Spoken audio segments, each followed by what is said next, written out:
So, mapagpalang umaga po sa ating lahat. Ako po si Aaron Steven R. Aquino and again, welcome po ulit sa ating 365 Daily Devotions with Pastor Russell Ocampo. So, now ngayong umaga po is pagpapatuloy natin ang ating weekly series na may title na God's Generous Provision. So, yung atin daw pong Diyos ay kumbaga generous pagdating sa mga blessings na ibinibigay niya sa atin.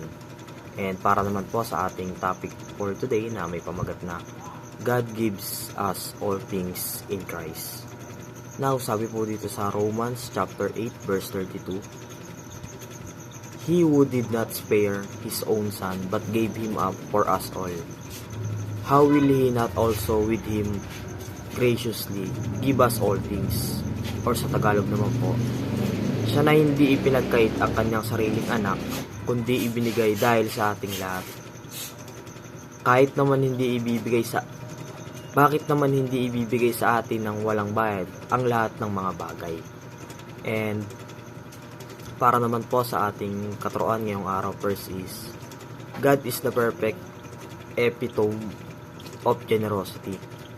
So, si God daw po yung kumbaga pinaka-model or magandang example ng pagiging generous or kumbaga galante. Kasi nga, ibinigay na nga niya yung kanyang kaisa-isang anak sa atin. Ano pa man yung kumbaga hindi niya kayang ibigay yung iba pang mga bagay. And pangalawa naman is, God does not withhold any good thing.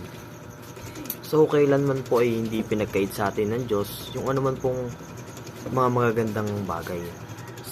At kung siguro ay hindi agad nasasagot yung mga prayer na gusto nating mangyari, marahil siguro ay hindi yun makakabuti sa atin, kaya hindi yun pinagkakalob sa atin ni God.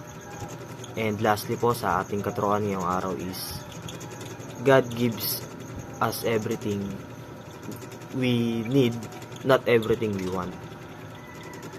So, binibigay po ng Diyos lahat ng ating pangangailangan at hindi niya po ibibigay sa atin yung ating mga kagustuhan.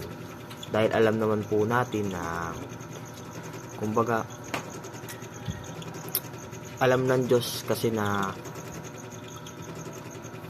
yung mga gusto nating bagay ay marahil hindi makakabuti sa atin.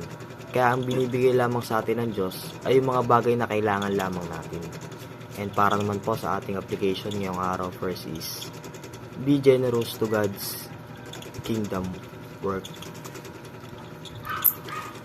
So, maging generous po tayo dun sa mga gawain ng Panginoon. Kumbaga sa pagbibigay ng, halimbawa na lang is sa pagbibigay ng tithes, mas maganda po na higitan natin yung binibigay natin na 5% or 10%. Pangalawa naman is trust that God is good and not a spoiler.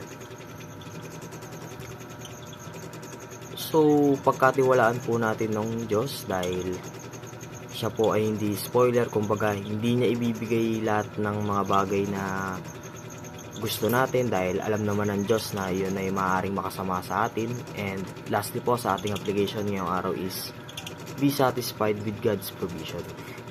So, makontento po tayo dun sa mga biyayang binibigay sa atin ng Diyos at the same time, matuto po tayong magpasalamat at i-appreciate yung mga binibigay niya.